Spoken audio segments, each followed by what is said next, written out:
Bismillahirrahmanirrahim. Assalamualaikum warahmatullahi wabarakatuh. Alhamdulillah wassalatu wassalamu ala Rasulillah Sayyidina wa Maulana Muhammad ibni Abdillah wa ala alihi wa sahbihi wa man tabi'ahu wa mawalah. La haula wa la quwata illa billah. Yang sama-sama kita hormati Bapak Dr. Andes Haji Musa Raja Iksah M.Hum, Wakil Gubernur Sumatera Utara beserta rombongan, bapak-bapak, ibu-ibu, hadirin hadirat, muslimin muslimat. Insyaallah semua ini adalah makhluk-makhluk yang dimuliakan Allah Subhanahu wa taala. Rakaat al-fajri, 2 rakaat qabliyah subuh, khairum minad dunya wa ma fiha. Lebih baik daripada dunia dan seisinya. Siapa yang tak melaksanakan qabliyah subuh ini, maka hilanglah dunia dan seisinya. Siapa yang melaksanakan qabliyah subuh, dia sudah mendapatkan dunia dan seisinya. Jadi kalau ada orang yang tidak melaksanakan qabliyah subuh, datang ke masjid langsung sholat subuh, maka dia boleh melaksanakan qabliyah subuh itu setelah sholat subuh. Saking pentingnya qabliyah subuh. Kalau qabliyah subuh itu lebih baik daripada dunia dan seisinya, apalagi sholat subuhnya. Mudah-mudahan kita termasuk yang istiqomah melaksanakan ini insyaallah. Amin ya rabbal alamin. Malam tadi saya diberikan kehormatan, kesempatan menyampaikan tausiah di kediaman Bapak Wakil Gubernur. Kemudian banyak sekali tamu-tamu, sampai entah jam berapa saya tinggalkan semua, saya pun tidur. Lalu kemudian subuh ini saya langsung izin, mau permisi, mau pergi pengajian, langsung tidak bertemu lagi dengan Bapak Wakil Gubernur. Saya pikir beliau tidak ada undangan, tidak ada jemputan, tidak ada janji. Mungkin juga sudah capek, sudah lelah, tak ikut lagi sholat subuh. Tiba-tiba saya lihat, sudah ada. Jadi mudah-mudahan Sumatera Utara ini tetap diberikan Allah ridha, taufik, hidayah, inayah, pertolongan dengan pemimpin-pemimpin yang istiqomah sholat subuh insyaallah.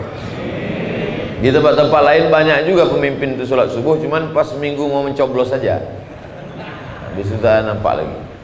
Tapi hari ini tidak, bukan karena itu, bukan karena kampanye, bukan karena mencoblos, bukan karena kepentingan. Karena kata pepatah orang Melayu, kalau tak ada berada takkan tempua bersarang rendah. Burung tempua itu sarangnya di atas pokok kelapa, tapi kalau sudah musim padi menguning turun dia. Makanya kata orang, kalau tak ada berada takkan tempua bersarang rendah. Jadi kalau tak hanya kepentingan, tapi hari ini kita lihat bukti nyata, maka alhamdulillah wa syukrulillah wa la haula wa la quwata illa billah. Yang akan saya bahaskan pada subuh yang penuh barakah ini adalah fungsi-fungsi masjid menurut sunnah Rasulullah SAW. Setelah masjid terbangun indah, cantik, luar biasa, apakah selesai? Belum. Itu maka menjadikan masjid ini sebagai tempat berkumpul. Berkumpul itu jamak. Jamak artinya berkumpul, beramai-ramai. Sholat zuhur yang dikumpulkan dengan sholat asar disebut dengan sholat jamak. Dari 3 huruf, jin, mim, jim, mim, ain, jamak. Maka itulah asal kata al-jami'ah. Al-jami'ah itu diambil dari kata jamak, berkumpul. Makanya universitas itu bahasa Arabnya al-jami'ah, karena di situ berkumpul beberapa fakultas, berkumpul beberapa jurusan, berkumpul beberapa orang dosen mahasiswa, maka disebut dengan al-jami'ah. Hari tempat berkumpul itu disebut dengan hari al-jumu'ah. Idza nudiya lis-salati min yaumil jumu'ah, karena di situ tempat harinya berkumpul Jumat. Dan masjid ini pula saya lihat ditulis dengan nama Masjid Al-Jami'ah, berkumpul. Tak lagi kita lihat mana suku bangsa, ada orang Jawa, ada orang Minangkabau, ada orang Batak, ada orang Mandailing, ada orang Karo, ada orang Melayu. Tidak lihat lagi asal usul kampung halaman, tapi yang dilihat adalah kita berkumpul di sini. Kalau sudah masuk ke dalam masjid, wa annal masajida lillah, masjid ini punya Allah, milik Allah, maka kita tak pernah ada menyebut masjid itu atas nama suku. Masjid At-Taqwa Mandailing, yang Jawa tak boleh masuk. Pernah ada begitu? Tak ada. Maka yang dilihat adalah Al-Jami'atut Taqwa, masjid yang mengumpulkan banyak orang. Dan masjid ini sudah berhasil mengumpulkan banyak orang. Tadi Bang Ijek sempat nanya, berapa lama masjid ini dibangun? 10 bulan. Berapa biayanya? Tak tahu. Kenapa pula masjid? Biasanya kan ada anggarannya, targetnya berapa biayanya. Karena orang datang saja berkumpul. Ada yang datang menyerahkan semen untuk cor lantai, ada yang datang menyerahkan keramik, ada yang datang menyerahkan kubah. Akhirnya orang berkumpul, dan jamiah itu adalah berkumpulnya orang dalam berbuat baik. Wa ta'awanu 'alal birri wat taqwa wa la ta'awanu 'alal itsmi wal 'udwan. Dan bangunan masjid itu sendiri adalah berkumpulnya beberapa model. Ada kubah, ada mihrab tempat imam, ada dinding, ada lantai, ada tiang, ada pintu, ada kosen, ada jendela. Maka berkumpullah bangunan, berkumpullah berbagai macam suku, berkumpullah berbagai macam model tipe orang manusia, tapi niatnya cuma satu, lillahi ta'ala. Sesuatu yang tidak karena lillah, dia akan tereliminasi, dia akan tercampak dengan sendirinya. Karena orang yang ke masjid ini semuanya berdasarkan lillah. Usolli fardhu subhi raka'ataini adaan ma'muman lillahi ta'ala. Nawaitu shawmawadin adai fardhi syahri ramadhan hadis sanati lillahi ta'ala. Labbaik Allahumma labbaik, labbaik la syarika lak labbaik. Semua yang bukan karena Allah, maka dia akan tercampak, akan terbuang dengan sendirinya. Begitu juga niat menjadi jamaah, niat menjadi pengurus, niat menjadi penceramah, niat menjadi pejabat, niat menjadi orang yang ikut membangun masjid. Karena kalau bukan karena Allah, berapa banyak saya sholat di masjid, hadir maulid Nabi, Isra Mi'raj, nuzul Quran. Ini ketua masjid udah ganti. Udah Pak Ustaz. Bapak yang baru? Iya. Yang lama mana? Sejak pergantian tak pernah datang lagi kembali Pak Ustaz. Nah ini berarti bukan karena lillah, tapi karena ulah. Bukan karena Allah, tapi karena ada sesuatu. Maka Allah tidak suka diduakan. Allah tak mau kau jadikan dia ada yang lain selain dia. Maka dalam Islam kita diajarkan la ilaha illallah. Tiada Tuhan selain Allah subhanahu wa ta'ala. Maka ini amat sangat penting. Kalau tidak nanti rusak hati kita, bercabang niat kita. Makanya sebelum beramal sesuatu kita diajarkan ilahi anta maksudi waridhaka matlubi. Engkau saja yang ku maksud, tak ada selain engkau. Wa anta maksudi waridhaka, ridhamulah yang ku cari ya Allah. Orang kalau minta surga tak dapat ridha Allah, tapi kalau sudah dapat ridha Allah pasti dapat surga Allah. Makanya yang kita minta itu Allahumma inna nas'aluka ridhaka wal jannah. Ridhonya dulu baru surga. Ridha itu artinya senang hati. Orang kalau sudah senang hati semua dikasihkannya. Senang hati jamaah itu melihat pembangunan lancar. Senang hati jamaah itu mendengar pengumuman itu transparan keuangan. Senang hati jamaah itu melihat berkumpul semua. Maka semua dia kasihkan. Jangankan duit Pak Ustaz, nyawa aku kasihkan. Banyak orang berkata begitu, nyawa aku kasih Pak Ustaz, duit tidak. Oh tak bisa. Artinya semua mesti kita kasihkan total. Ya ayyuhalladzina amanu, hai orang beriman, udkhulu fisilmi, masuklah kamu ke dalam agama Islam itu kafah, secara total, secara all out, berikan segalanya, tak ada berbagi kepada yang lain. Maka kita ini tak ada daya, tak ada upaya. Kita ini hanyalah seperti kulit telur ayam. Yang mau diambil itu ya isi telur ayam itu, putih telur ayam, kuning telur ayam, kulitnya itu akan dibuang. Begitulah kita ini, tak ada daya, tak ada upaya, tak ada apa-apanya. Kalaulah bukan karena kuasa Allah ditiupkannya roh ke dalam badan, maka kita ini tak dimuliakan Allah, tak dimuliakan orang, tak dimuliakan malaikat, tak dimuliakan jin, tak dimuliakan makhluk yang lain. Tapi begitu kita diisikan roh ke dalam jasad, maka mulialah kita. Fanafakhtu fihi min ruhi, kutiupkan roh ke dalam jasad. Faqa'u lahu sajidin, semua makhluk-makhluk bersujud. Asalnya hina, tanah, rendah, tak ada apa-apanya. Tapi kemudian ketika ditiupkan Allah roh ke dalam jasad, faqa'u lahu sajidin, semua malaikat-malaikat bersujud kepada dia. Padahal manusia ini asal muasalnya mimmaniyyi yumna, dari air yang hina, tak ada apa-apanya, tak ada kuasa, tak ada daya, tak ada upaya. Tapi begitu ditiupkan Allah roh ke dalam jasad, maka seluruh makhluk yang mulia, yang cahaya, yang terang benderang bersujud kepada makhluk yang hina. Itu menunjukkan kemuliaan Allah ada pada diri kita. Kalau kita jaga kemuliaan Allah, ihfazillaha yahfazka. Kalau kau jaga kemuliaan Allah, kau jaga hukum-hukum Allah, Allah pun akan menjagamu. Salah satu cara menjaganya itu dengan melaksanakan sholat subuh berjamaah. Ini poin yang pertama. Tadi saya mulai jam 5 kurang 5, sekarang jam 6 kurang 5, sekarang jam 6 lewat 5. Jadi setiap satu poin 10 menit. Itu maka dari tadi mata saya nengok jam. Waktu maghrib sekarang jam 6.41. Kenapa Ustaz tengok waktu maghrib? Kalau jam maghrib 6.41 maghrib, artinya kita jam 6.41 sudah boleh sholat sunat isyraq. Nanti saya ceramah sampai jam 6.41. Habis itu kita sama-sama sholat sunat isyraq, tapi tak berjamaah, sendirian. Man sholat subha fi jama'atin, siapa yang sholat subuh berjamaah, thumma qa'ada yadhkurullah, duduk berzikir dengan Allah hatta tatlu asyams, sampai terbit matahari, thumma yusalli rak'ataini, sholat sunat 2 rakaat, kanat lahu ka ajri hajjatin wa umrah, dapat pahala macam haji dan umrah. Sekarang haji tak bisa, umrah tak bisa. Sekaya-kaya orang sekarang mau haji mau umrah tak bisa, tapi kita bisa dapat pahala macam haji dan umrah, yaitu dengan syarat 3. Sholat subuh berjamaah, duduk berzikir dengan Allah sampai terbit matahari, sholat sunat 2 rakaat. Usolli sunnatal isyraq, pakai qaf. Usolli sunnatal isyraq rakaataini lillahi ta'ala. Ayatnya bebas, maka dapat pahala macam haji dan umrah. Ini dapat ustaz dari kitab apa? Kitab Sunan Tirmidzi. Nama penulisnya Imam Abu Isa ibnu Saurah At-Tirmidzi. Abu Isa ibnu Saurah At-Tirmidzi. Status hadisnya hadisun hasan. Hadis hasan, tak diragukan satu ulama pun tentang kualitas hadisun hasan. Maka kita laksanakan ini nanti insyaallah jam 6.41. Yang wuduknya batal, silakan perbaharui wuduk, boleh. Nah ini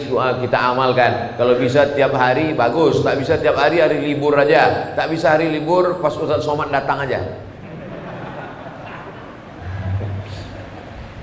Apa lagi yang mau kita lakukan? Mau pergi ke Makkah tak bisa, mau tawaf sa'i tak bisa, mau umroh tak bisa. Takkan tawaf kita di Senayan, takkan tawaf di stadion. Nah, itulah sebab itu maka Allah itu maha adil. Dulu orang kalau dibacakan hadis ini, apa itu? Aku banyak duit bisa ke Makkah. Nah, sekarang pergilah kau ke Makkah kalau tak dibalikkan lagi kemari. Oleh sebab itu maka itu tandanya Allah itu maha adil, Allah itu maha kasih, maha sayang. Tak terlintas di pikiran kita bahwa orang kaya punya duit banyak tak bisa ke Makkah. Ternyata terwujud sekarang. Orang kaya duit banyak bisa tak bisa ke Makkah. Oleh sebab itu maka sholat subuh berjamaah, duduk berzikir dengan Allah sampai terbit matahari, sholat sunat isyraq 2 rakaat, kanat lahu ka ajri hajjatin wa umrah, dapat pahala macam haji dan umrah. Di ujung hadis itu 3 kali pula kata Nabi, tamah, tamah, tamah, sempurna, sempurna, sempurna, menunjukkan kesempurnaan ibadah. Maka ini kita laksanakan amat sangat baik, apalagi pada subuh yang penuh dengan keberkahan ini. Mudah-mudahan kita istiqomah sampai anak cucu insyaallah, amin ya rabbal alamin. Tapi seperti haji dan umrah, jangan yang udah store ONH diambil yang pula siang ini, cabut balik. Aku cabut aja lah, kenapa? Udah haji dan umrah pagi tadi. Seperti, maksudnya kelipatan pahalanya sama seperti orang haji dan umrah. Ini poin yang pertama. Poin yang pertama, membangun masjid itu susah, tapi membangun kebersamaan jauh lebih susah. Inna syaitan qad ya'isa an ya'budahul musallun. Setan sudah putus asa menengok orang sholat. Begitu setan nengok bapak sholat, setan langsung putus asa. Kata setan kepada kawan-kawannya, tan, aku bunuh diri aja lah. Aku putus asa udah menengok orang-orang di Jamiatul Taqwa ini udah sholat berjamaah. Setan putus asa melihat orang sholat. Walakin fit tahrish, ditanamkannya permusuhan. Sebelumnya dia menggoda bapak ibu, sembahlah aku, sembahlah pokok kayu, sembahlah patung, sembahlah setan. Tapi begitu ditengoknya bapak ibu sholat, setan putus asa. Tapi dia berubah menggoda. Menggoda dari mana? Fit tahrish, menanamkan permusuhan. Permusuhan antara makmum dengan imam. Aku sebetulnya mau sholat di Jamiatul Taqwa itu, tapi kenapa? Panjang kali ayat imam ini. Dipendekkan imam, Imam itu macam tak pandai aja, tak ada ayat yang panjang nampaknya hafalnya. Serba salah dibuat. Mulailah ada konflik, clash antara pengurus dengan jamaah. Macam dia aja yang hebat. Ini kan demokrasi, kenapa tak turun-turun ketua ini? Sekretaris tak diganti-gantinya pula. Nampaknya mereka ini udah nepotisme. Tidak di masjid Jami' Taqwa, masjid-masjid yang lain yang jauh-jauh tadi mana-mana. Walakin fit tahrish, itu kerja siapa itu? Kerja setan. La atiyannahum min baini aydihim, aku akan datang dari depan, wa min khalfihim, dari belakang, wa an aymanihim, dari kanan, wa an syama'ilihim, dari kiri. Datang dia dari depan, datang dia dari belakang, datang dia dari kanan, datang dari kiri. Itu kerja setan. Jadi kalau ada di antara jamaah ini suka mengompor-ngompori orang, datang dari kanan, datang dari kiri, datang dari depan, datang dari belakang, bacakan ayat kursi, Allahul qayyum la ta'khudhuhu sinatun wa la nawm. Insya Allah terbakar dia. Itu yang jadi masalah. Kalau yang menggoda kita ini jin, setan, kita bacakan ayat kursi, insya Allah lari dia. Tapi kalau kita bacakan ke jamaah nih, hafal pula dia dari kita lagi. Oleh sebab itu kita jaga hati kita untuk tetap berjamaah, untuk tetap bersama. Kalau nampak jamaah tak datang, biasanya bapak ini di sebelah kiri, biasanya bapak ini di sebelah kanan. Ini kenapa dia tak datang? Datang ke rumahnya. Kenapa kau tak datang? Zaman dulu sahabat Nabi begitu. Kalau ada jamaah yang tak datang, datang ke rumahnya. Assalamualaikum, kenapa kau tak datang? Apa kabar imanmu? Bukan apa kabar duitmu, bukan apa kabar dompetmu, apa kabar imanmu? Kenapa kau tak datang ke masjid? Zaman dulu orang tak datang ke masjid itu karena sakit, karena musafir. Orang sekarang, kenapa kau tak ke masjid? Alhamdulillah rezeki udah lancar. Dulu waktu tak lancar 6 kali ke masjid, subuh, zuhur, asar, maghrib, isya, duha, sampai tahajud pun ke masjid. Begitu lancar, mulai seminggu sekali sholat Jumat. Makin lancar, mulai setahun sekali. Idul Adha, Idul Fitri, itu pun masbuk pula. La haula wala quwata illa billahil aliyil azim. Ini yang pertama. Yang kedua, masjid itu dalam Islam bukan cuman untuk sholat saja, tapi selesai sholat Nabi duduk, lalu kemudian sahabat berkeliling. Bulatan lingkaran keliling itu namanya halaqah. Namanya halaqah. Halaqah artinya lingkaran. Karena waktu itu belum bisa tabligh akbar, tak bisa pengajian macam ini, karena suara itu tak lantang ke belakang. Beda sama zaman sekarang, sudah ada mikrofon, suara bisa ke belakang. Dan yang di sana pula ibu-ibu, tadi saya tengok satu barisan penuh. Cemana, tadi waktu saya lewat, cemana lah ibu-ibu ini nanti mau nengok pengajian begini ramainya. Rupanya dipasangkan pula layar, sana ada live, macam nonton Real Madrid Barcelona orang di sana. Nah, oleh sebab itu tidak ada halangan. Mau yang di dalam ada mikrofon, mau yang di luar ada layar.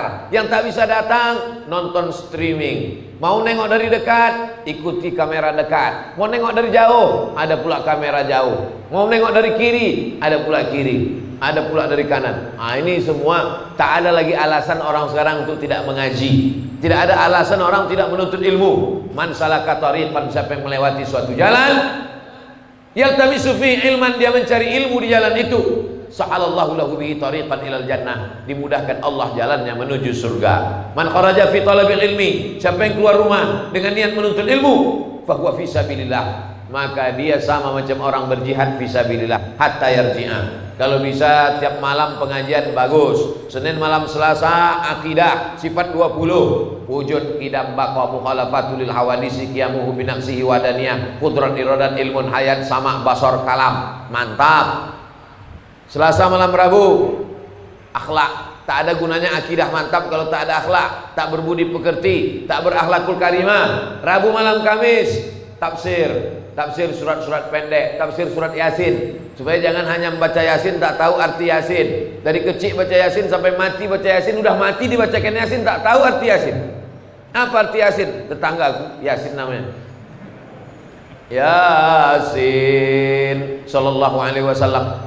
Kenapa lah orang ini membaca Yasin sallallahu alaihi wasallam? Rupanya Yasin itu salah satu dari nama Muhammad sallallahu alaihi wasallam. Salatullah salamullah ala Toha, salatullah salamullah ala Yasin, Yasin Habibillah, Yasin Muhammad sallallahu alaihi wasallam. Wal Qur'anil Hakim, kitab yang diturunkan kepada dia. Innaka, engkau, Yasin Muhammad sallallahu alaihi wasallam.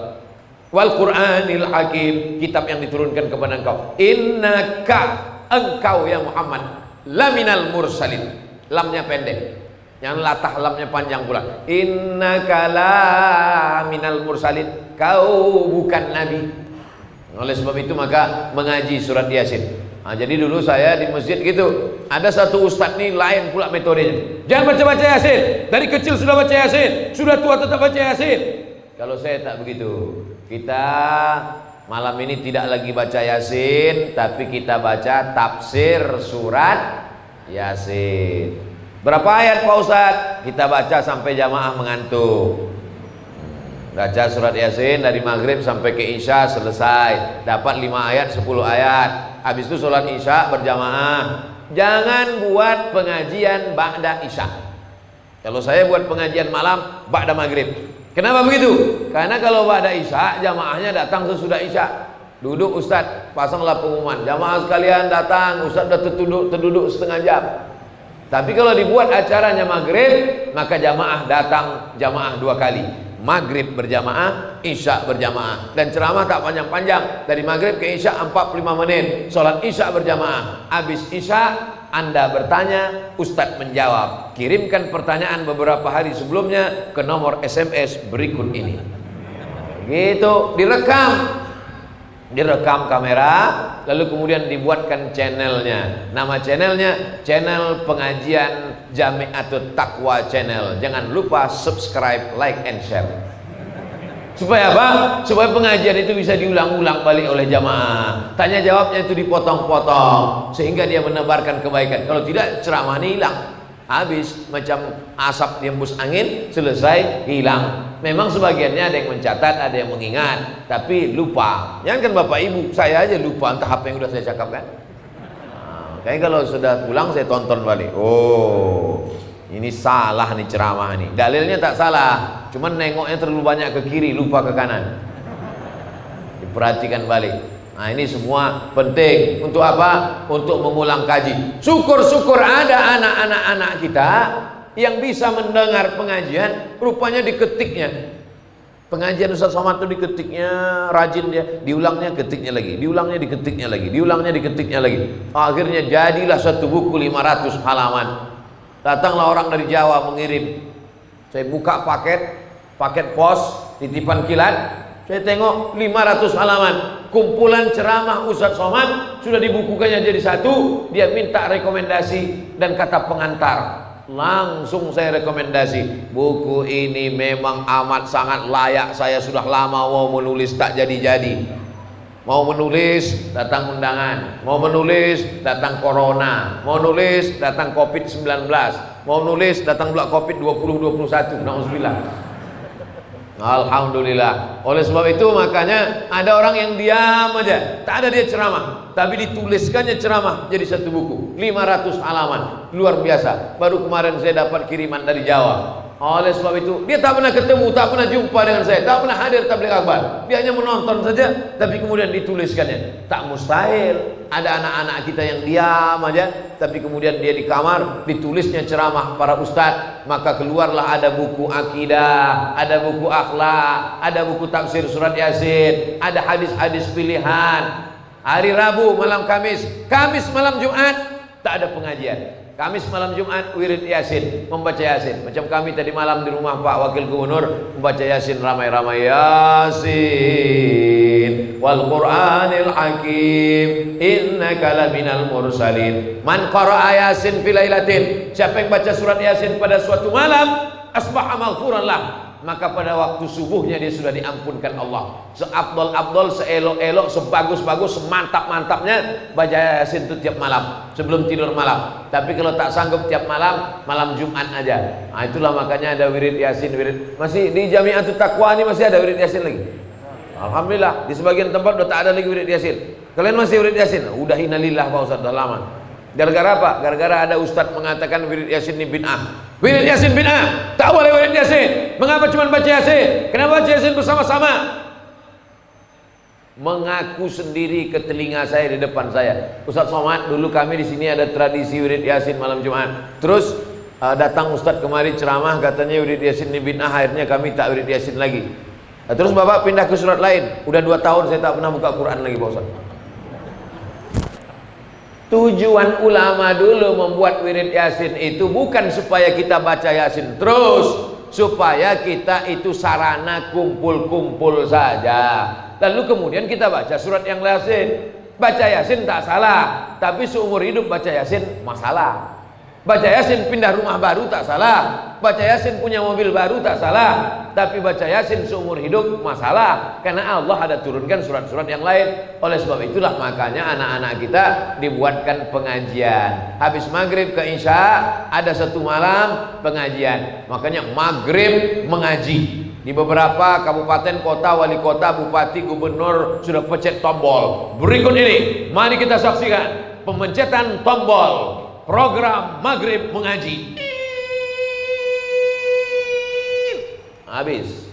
Besok malam tak ada anak-anak mengaji, hanya untuk share saja. Oleh sebab itu maka kita buatkan program mengaji. Panggil adik-adik kita mahasiswa UIN Sumatera Utara, Fakultas Usuluddin, jurusan tafsir, qori, hafal Quran, atau Pak Imam kita sekalian, suara bagus, tajwid, qalqalah, gunnah bila gunnah, hebat pula suara, ada bayati, sobasikan, nahawan, jahar, karas, duduk.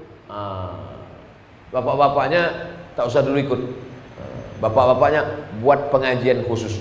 Bapak mau sama anak-anak? Jangan Pak Ustaz, kami pengajian khusus. Oh, kenapa gitu Pak? Karena anak kami lebih tinggi pula dari kami lagi. Malu dia satu majelis sama anaknya. Tak apa-apa, kita balaskan dendam kesumat kita. Dulu saya muda tak mengaji, dulu saya tak baca Quran, dulu saya tak ke masjid. Sekarang anak-anak saya bawa ke masjid. Begitu. Ada juga sebagian orang tua ini tak begitu. Aku Pak Ustaz, dulu waktu muda tak ngaji, bodoh. Terus anakku mesti lebih bodoh daripada aku. Na'udzubillah. Membalaskan sakit hati kita adalah anak-anak kita masukkan program tahfiz. Kemarin Masya Allah, kemarin siang zuhur kami penandatanganan prasasti rumah tahfiz Al-Musannif di depan Masjid Al-Musannif. Nah, ini bagus. Jadi kalau ada rumah di sini, orang kaya duit banyak, rumah itu diwakafkan atau disewa, dikontrak dulu supaya anak-anak bisa rumah tahfiz, program tahfiz, store ayat-ayat pendek dari mulai juz 30 aja dulu. Juz 30, juz 29, lalu kemudian sampai baru balik ke pangkal juz 1, juz 2. Nah, begitu kalau rumah tahfiz ini. Rumah tahfiz ini macam rumah singgah atau anak di boardingkan, dipondokkan. Kenapa? Karena ada namanya the golden age, usia emas. Golden emas, age usia emas. Pada saat itu akalnya itu amat sangat kuat untuk menangkap hafalan. Kalau sudah tua macam saya nih, dulu kalau ada jamaah bertanya, dulu awal-awal saya pulang dari Maroko tahun 2007 2008, kalau ada jamaah bertanya, saya suruh tanya dulu, tanya semua. Habis itu baru saya jawab satu-satu. Zaman sekarang satu orang ngasih 3 pertanyaan, saya balik tanya, apa tadi nomor 1 tadi? Lupa. Barulah sadar rupanya memang betul. Dulu orang-orang tua kita lupa, heran kita, ketawa kita mengejek. Setelah kita betul-betul mengalami masa tua, barulah kita sadar rupanya kata pepatah kanaqshi 'alal ma. Belajar di waktu usia tua macam menulis di atas air, betul. Begitu ditulis hilang, begitu ditulis hilang. Tapi alhamdulillah kita bisa diingatkan lagi karena ada pengajian di handphone, bisa kita ulang-ulang balik. Otak kita ini Bapak Ibu sekalian macam tulisan di whiteboard. Sekali tulis tak nampak jelas, macam titik-titik. Sekali tulis belum jelas betul, macam pensil dia. 2 kali agak nampak, 3 kali makin nampak, 4 kali lebih nampak, 5 kali nampak betul, 2-3 kali makin 10 kali sobek kertasnya. Oleh sebab itu kita ulang berkali-kali. Udah diulang tak juga, jangan paksakan. Stres kita nanti. Memang disitulah rupanya kemampuan kita. Nah ini pengajian ini. Pengajian bapak-bapaknya wirid Yasin ada. Pengajian M3. Mantap. Apa nama pengajian ini? Pengajian M3. M3 sore habis asar hari Jumat. Apa itu M3? Mak-mak milenial. Nah, ini ibu-ibu ini mesti ikut pengajian khusus. Zaman Nabi dulu ada ibu-ibu minta pengajian khusus ke Nabi. Ya Rasulullah, kami ini malu.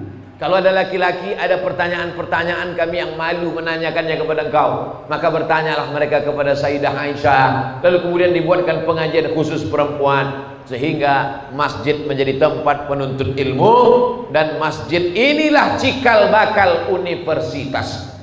Jadi dalam Islam itu lebih dulu masjidnya baru universitasnya. Beda sama sekarang, universitas berdiri megah tegak, pas mau sholat kita bertanya, ada masjidnya Pak? Mohon maaf, masjid belum berdiri. Masjid pula belakangan. Kalau zaman dulu enggak, masjid dulu, setelah masjid barulah dia berubah menjadi universitas. Dulu Universitas Al-Azhar itu istrinya cuman halakoh-halakoh aja, lingkaran. Di sana ada halakoh tafsir, di sana ada halakoh hadis, di sana ada halakoh tauhid, di sana ada halakoh akidah, di sana ada halakoh ilmu kalam. Akhirnya menjadi universitas tertua di dunia. Tempat saya di Maroko pun dulu itu juga masjid. Nama masjidnya Masjid Qarawiyyin, lalu berubah menjadi Universitas Qarawiyyin. Di Zaitunah, Tunisia, itu pun awalnya juga masjid, namanya Masjid Zaitunah, lalu berubah menjadi Masjid Zaitunah, jadi Universitas Zaitunah.